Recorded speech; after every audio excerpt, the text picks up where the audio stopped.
Halo, selamat malam. Apa kabar semuanya? Sehat selalu ya. Malam ini kita mau brush lagi setelah kemarin absen sehari. Karena kemarin kan cukup live di acara perdana penyuntikan vaksinasi di Indonesia ya. Semoga bisa jadi inspirasi buat semuanya. Jadi buat yang kemarin kelewatan nggak nonton streaming live-nya, itu bisa ada cuplikannya di berbagai channel. Ada yang resminya tentunya dari Sekretariat Kabinet di YouTube-nya Sekretariat Kabinet, kemudian di Instagram-nya, dan juga di Instagram saya ada potongan dari proses vaksinasi saya sendiri di IGTV. Jadi boleh diintip-intip di situ ya buat yang masih penasaran nggak sempat lihat. Gimana semuanya? Hari ini kita mau ngobrol-ngobrol sama Dr. Niken. Jadi Dr. Niken ini adalah dokter spesialis THT yang baik banget. Kalau konsultasi macam-macam, apalagi soal THT, pasti saya akan langsung japri Niken. Mana nih? Kita sambil menunggu Dr. Nikennya bergabung. Kita lihat, yeay, assalamualaikum. Waalaikumsalam. Selamat malam, Dr. Isa. Selamat malam. Gimana kabarnya, Dr. Niken? Alhamdulillah. Wah, suaranya Dr. Niken kok hilang-hilang ya? Kita ketemu lagi ya setelah setahun. 1 tahun ya, nggak ketemunya ya. Lumayan lama ya. Dok, gimana prakteknya nih di masa pandemi ini? Dr. Niken kan dokter spesialis THT, pasti kan berhadapan langsung benar-benar head to head sama COVID-19. Bener banget dong, rasanya tuh kayak tiap hari antara was-was sama deg-degan.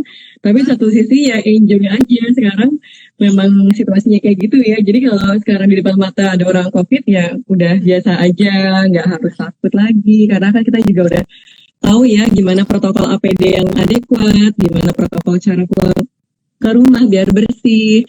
Sama sekali nanti saya mau bagiin tipsnya gimana caranya dari awal pandemi sampai sekarang PP tetap negatif.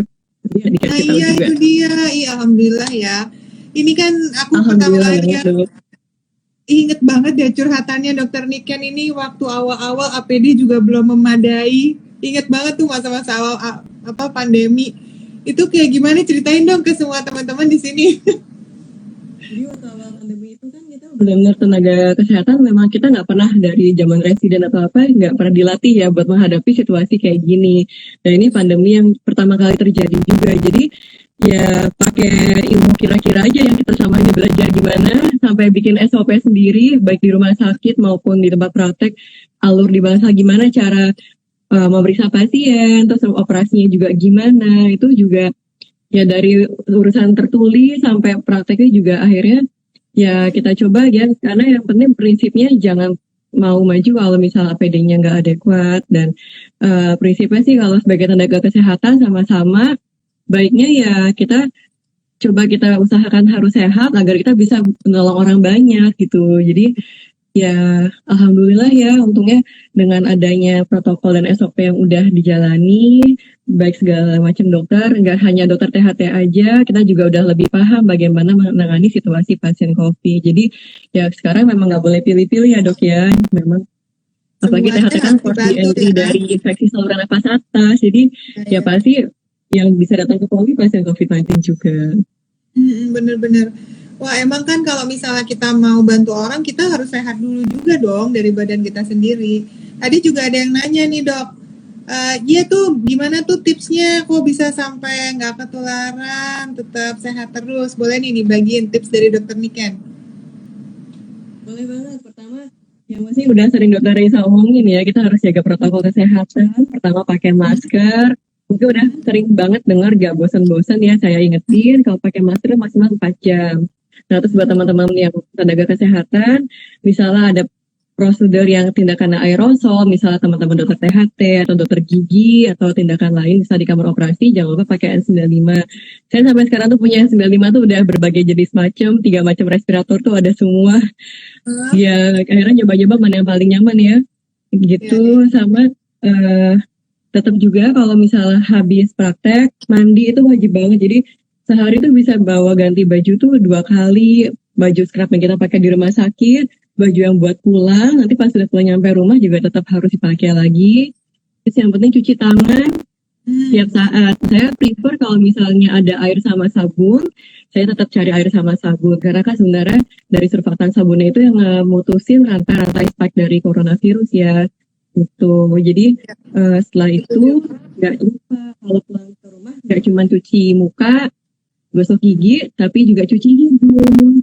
Nah, nanti aku mau diajarin ya. Ini pasti teman-teman semua juga masih banyak yang belum familiar nih sama yang namanya cuci hidung. Padahal penting banget nih dokter Niki ini dari awal saya dapat infonya dokter Niki ini udah ngajarin cuci hidung sebenarnya. Tapi sebelum nyampe situ, mau nanya dulu dong tentang pasien COVID. Kita tahu sekarang banyak banget yang kebingungan karena gejala-gejala pasien COVID sendiri ini kok bervariasi banget ya gitu. Sebenarnya tuh gejalanya gimana sih dokter Niken? Ya, memang dari awal COVID-19 itu kan dia virusnya dia nyerang ada namanya reseptor namanya ACE2. Jadi itu ada di tubuh kita. Dan utamanya ada di saluran nafas, ada di lambung, saluran cerna, di ginjal, di hati. Jadi bisa nyerang kemana-mana.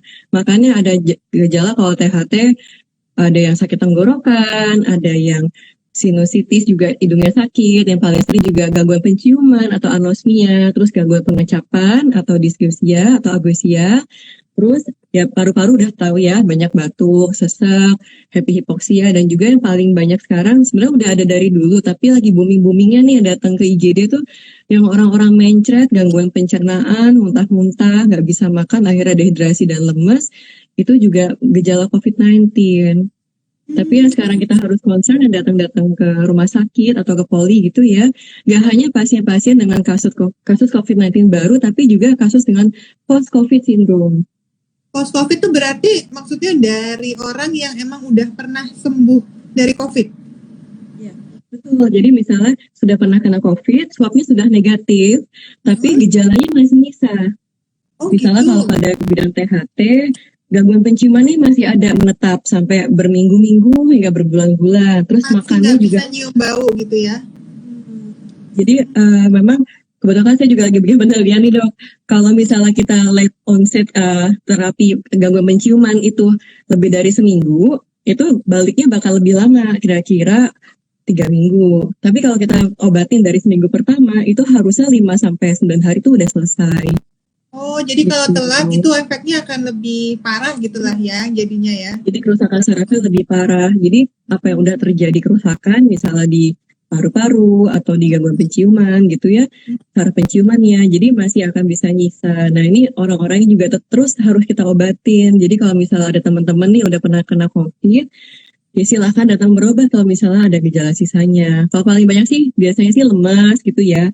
Terus ada yang ceritanya, saya tuh bisa loh dok, seharian tuh di kasur nggak bisa bangun, nggak bisa ngapa-ngapain karena saking lemesnya, nggak bisa bikin sarapan buat anak kayak gitu.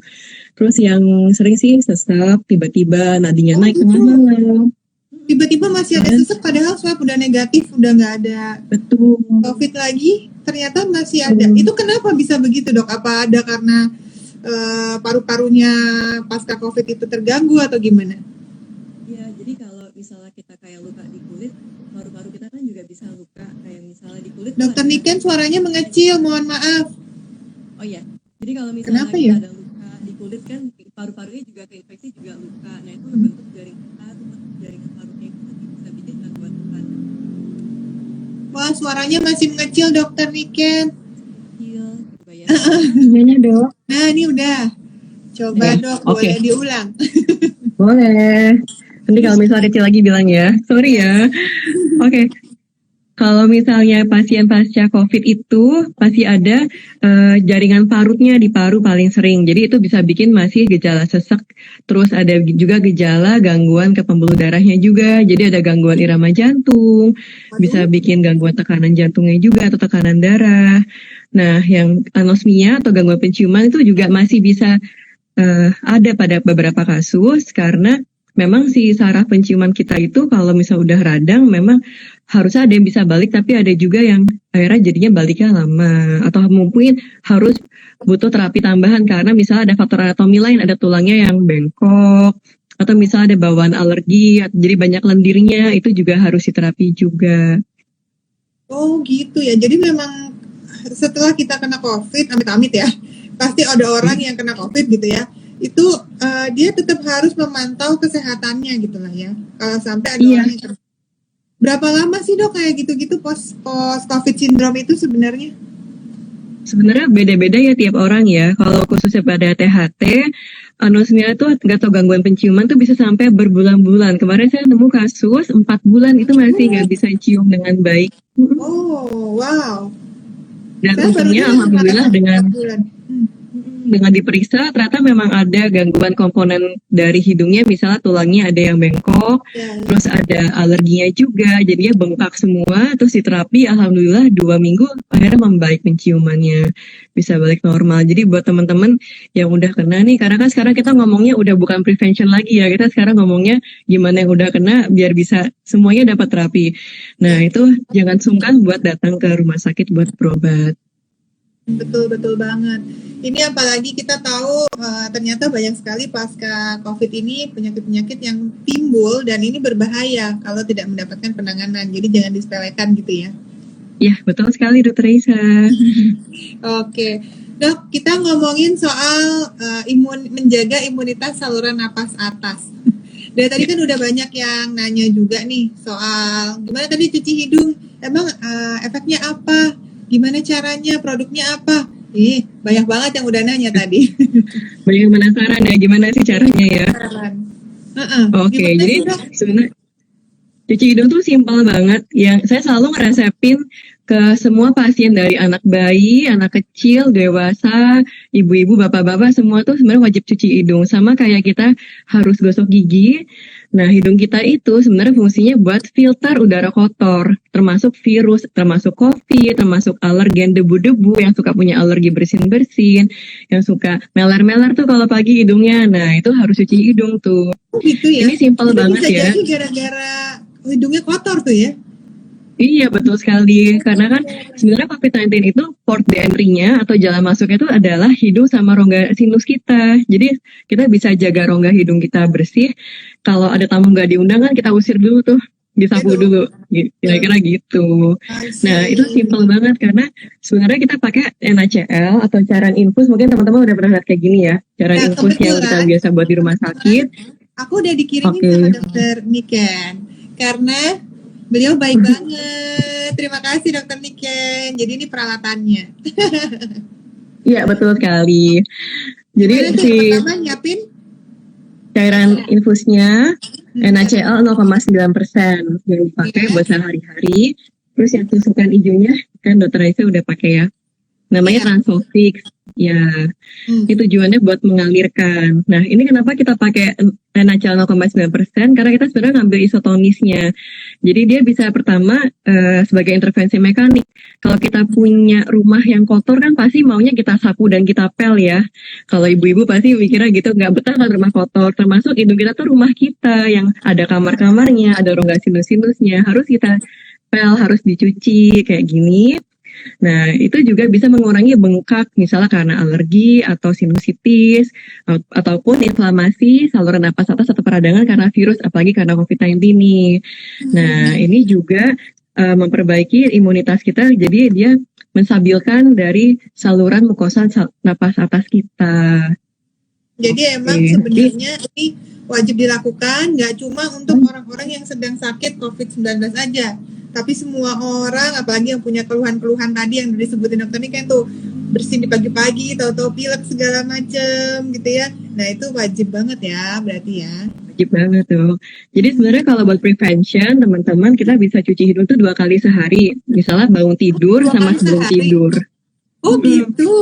Kalau buat Oh cukup prevention, sering. Berarti kalau gitu setiap mandi aja gitu lah ya. iya paling gampang pas ingat gosok gigi, ingat cuci hidung. Kalau ini saya taruh di wastafel saya, Ya. jadi sekalian dicuci.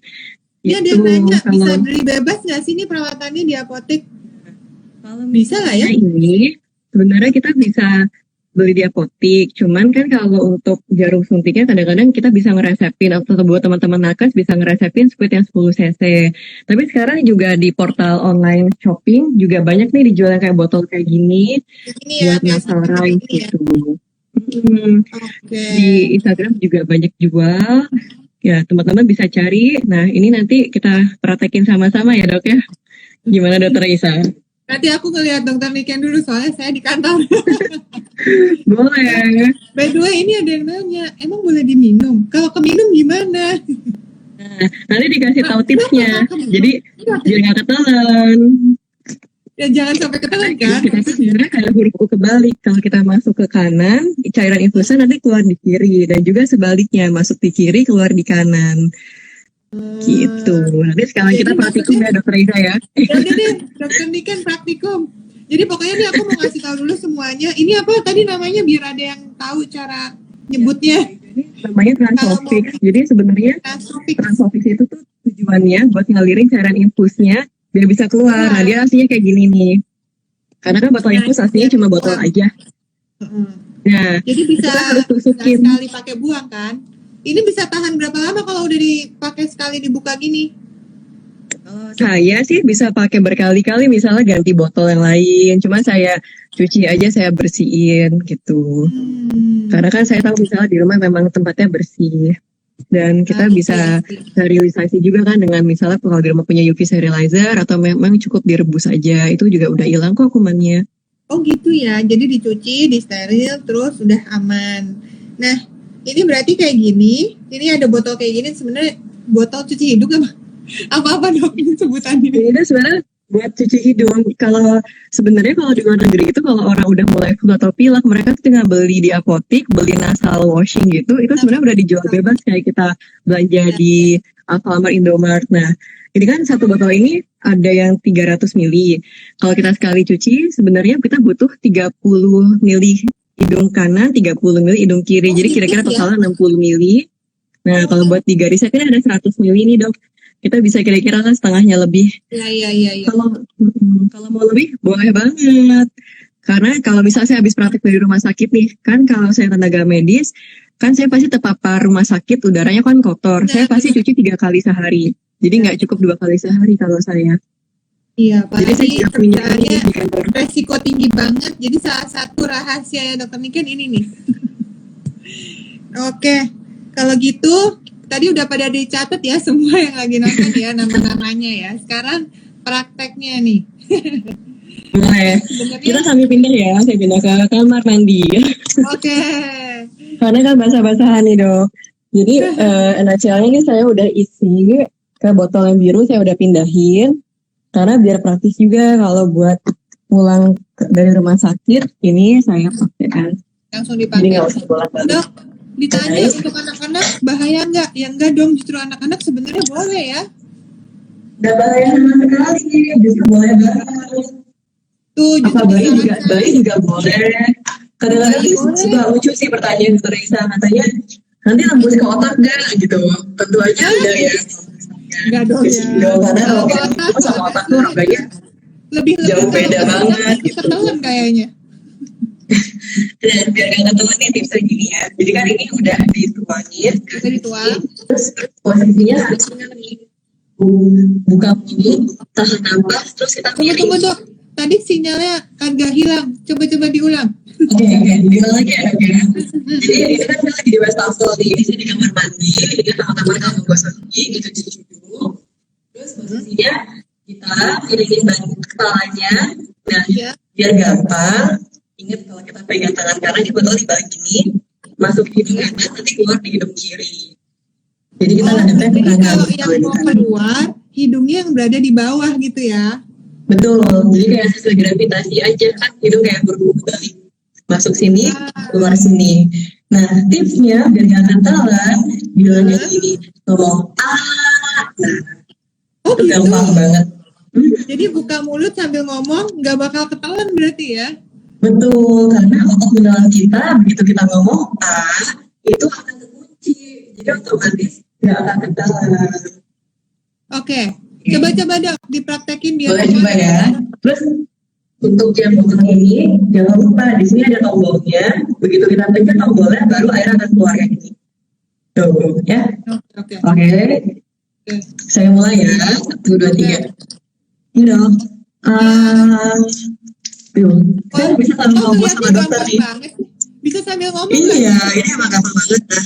Kalau misalnya teman-teman lagi ada yang bisa, lagi ada kotoran di hidung, itu juga bagus banget ini buat kasus-kasus orang yang alergi atau sinusitis. Bisa coba yang sebaliknya ya. Dari kiri, berarti miringnya sama ya. Ya, kita mulai lagi sambil ngomong. Nah, keluar deh. Iya, terus kayak nggak sakit sama sekali berarti ya? Ini tapi kalau buat yang belum pernah ngelakuin, belum profesional, tiba-tiba ketelan gitu, keselak gitu, bahaya nggak? Nah, kalau misalnya pasien saya sih bilang kalau teman-teman rasanya tuh kayak lagi habis berenang gitu. Dokter Niken suaranya nggak jelas. Oke, gimana? Oke, jadi kalau teman-teman pasien saya bilang kalau awalnya kita kayak berenang gitu rasanya waktu awal-awal. Dan tapi habis itu napasnya jadi plong banget karena kan airnya bersih semua, terus bekasnya juga berkurang, terus kalau kita juga pergi lah insya Allah ya gitu. Tapi buat teman-teman yang misalnya ada sinusitis atau radang, mungkin waktu awal tuh rasanya nggak nyaman karena dengan ibu kita mampet kan sebenarnya itu juga udah nyeri banget ya. Jadi mungkin harus dikonsultasikan dulu kalau misalnya teman-teman ada masalah THT seperti sinusitis atau ada alergi. Jadi biar dokternya atau saya bisa kasih obat dulu kira-kira yang membantu. Jadi nasal washing ini menjadi experience yang nyaman juga. Jadi biar teman-teman juga nggak terlatih. Iya. Berarti memang coba kalau misalnya punya penyakit bisa ditanya dulu ke dokternya gitulah ya, konsul dulu. Tapi kalau buat kita pencegahan, wah ini ngebantu banget ya supaya bisa bersih semuanya gitu ya. Wah apapun betul banget Dokter Risa. Apapun usaha untuk mencegah penularan tuh pasti harus dioptimalkan. Kan sama harus gitu, optimal ya? banget dan saya alhamdulillah kayak udah ngajarin anak, ngajarin keluarga tuh di rumah udah wajib banget cuci hidung. Teman-teman di kantor tuh juga semuanya udah belajar cuci hidung dan mereka juga ngerasain manfaatnya nih ya. Apalagi buat teman-teman tenaga kesehatan, perawat, semua yang kerja di garda depan itu habis misalnya pakai APD seharian berjam-jam habis ganti shift. Jangan lupa nggak cuma mandi, lakukan cuci hidung juga. Tapi nggak pedih kan dok? Ada yang nanya tuh tadi. Kan air masuk ke hidung biasanya suka pedih. Enggak sih, karena pedihan ditinggal mantan. Jadi curhat. Alhamdulillah sih enggak ya. Enggak kan tadi juga dokter ini kan kelihatan. Sama sekali, ini malah nyaman banget. Ini kayak kalau saya nggak cuci hidung tuh kayak jadi rutinitas yang hilang. Kalau misalnya kayak teman-teman nggak gosok gigi kan udah biasa kita giginya bersih ya, terus tiba-tiba nggak gosok gigi kan rasanya nggak enak banget mulutnya, kira-kira kayak gitu. Iya benar. Terus tadi si NaCl-nya kan botolnya gede tuh dok, bisa bertahan buat berapa lama nggak? Ada expirednya atau kalau dibuka harus habis dalam berapa hari gitu kah? Biasanya sih kalau NaCl pabrikan itu kan memang udah buatan lokal ya, jadi teman-teman juga bisa dapetin itu harganya lumayan murah. Nah itu tuh expirednya bisa 2 tahun sampai 3 tahun dok. Tapi satu botol NaCl gede tadi itu sebenarnya dalam 3 hari buat saya udah habis karena saya pakai 3 kali sehari kan. Gitu. Jadi kalau misalnya teman-teman mau nyetok nih buat iya aman banget. Jadi saya juga nyimpennya juga di kamar mandi kok. Jadi nggak harus ada tempat khusus di rumah buat nyimpen kayak gitu. Yang penting kan ujung transfofixnya tadi yang botol tutup hijaunya tetap dalam keadaan tertutup. Ya, I see. Jadi bisa di browsing semua tadi, dicari-cari, ada di e-commerce juga kan. Dan kalau misalnya nggak pakai NaCl, pakai air garam biasa boleh nggak? Aduh kok kebayanginnya pedih. Nah, sebenarnya banyak juga pertanyaan kayak gitu. Karena kan mungkin pasiennya lagi repot nyari di apotek gitu ya. Sebenarnya karena kita kan harus pastikan larutannya 0,9% isotonisnya itu ya yang kita cari. Nah kalau misalnya kita mencampurkan air garam sendiri ke air rumah gitu, kita nggak tahu nih konsentratnya apakah betul-betul sama. Terus kedua kita juga nggak tahu sterilitasnya kan bagaimana. Jadi ya disayang-sayang aja sih. Kan kalau misalnya hidung tuh udah kayak rumah kita kan pasti mau dong rumah kita wangi, bersih gitu ya, nggak ada noda. Jadi silakan cuci hidung pakai NaCl. Harganya tuh juga lumayan murah Dokter Raisa. Harganya tuh sekitar 8.000 sampai 13.000 tergantung apoteknya ya, beda-beda ya. Tapi itu udah buatan lokal juga dan aman banget.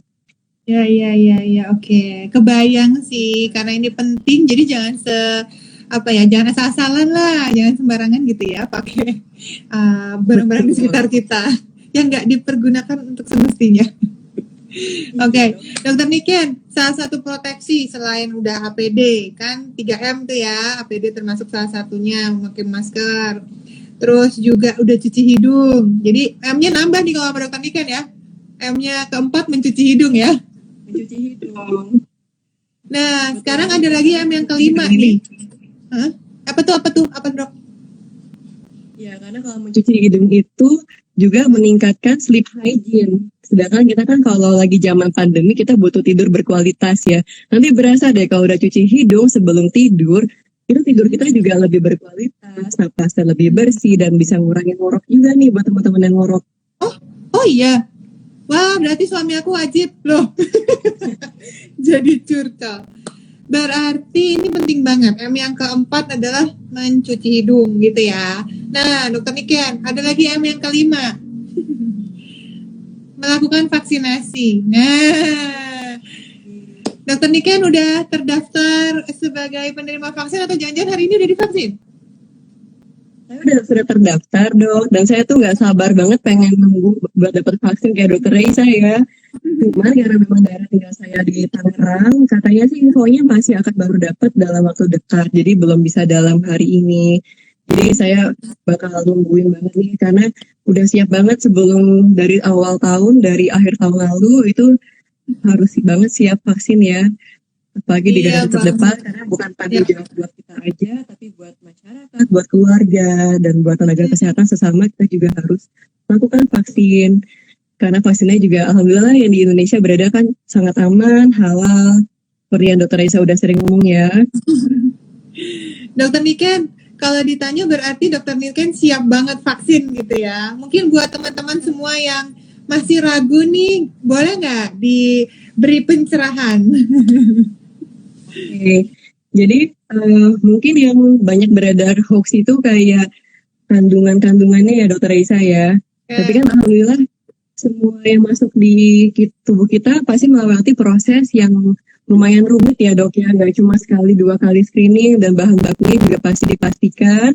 Nah teman-teman yang pasti teman-teman yang mau vaksin harus masuk ke kriteria vaksin yang teman-teman kan juga udah tahu ya, udah cukup banyak beredar kayak misalnya pasti ada penyakit-penyakit yang menjadi kontraindikasi dilakukan vaksin. Dipastiin dulu tuh teman-teman masuk apa enggak. Terus kedua, teman-teman juga jangan khawatir karena vaksin yang beredar sekarang kan sebenarnya dari virus yang dimatikan. Jadi insya Allah itu juga nggak akan berbahaya buat tubuh kita. Dan seperti yang Dokter Raisa udah lakuin, ini Dokter Raisa sampai saat ini malam ini masih seger bugar banget nih. Nggak ada kenapa-napa, masih cantik luar biasa. Jadi insya Allah nggak akan mengganggu aktivitas teman-teman sekalian. Tapi jangan lupa seperti yang Dokter Raisa lakuin. Dok, suaranya kecil lagi. Setelah melakukan vaksin. Masih, mungkin lebih dekat.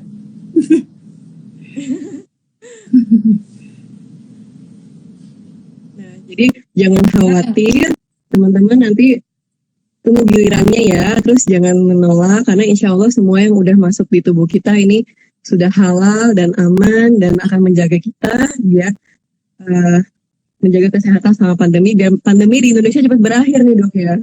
Amin. Semoga cepat berakhir, virusnya cepat hilang, jadi kita bisa kembali kayak dulu lagi.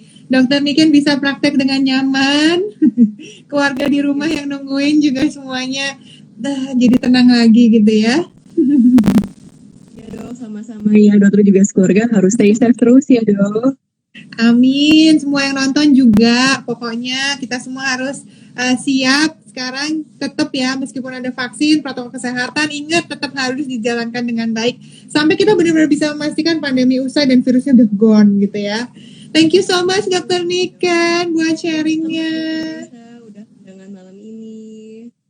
Thank you. Tadi tuh ilmu yang berharga banget nih, kita semua diajarin cuci hidung. Wah, yang luar biasa, ini bisa membuat kita jadi tambah lagi proteksinya.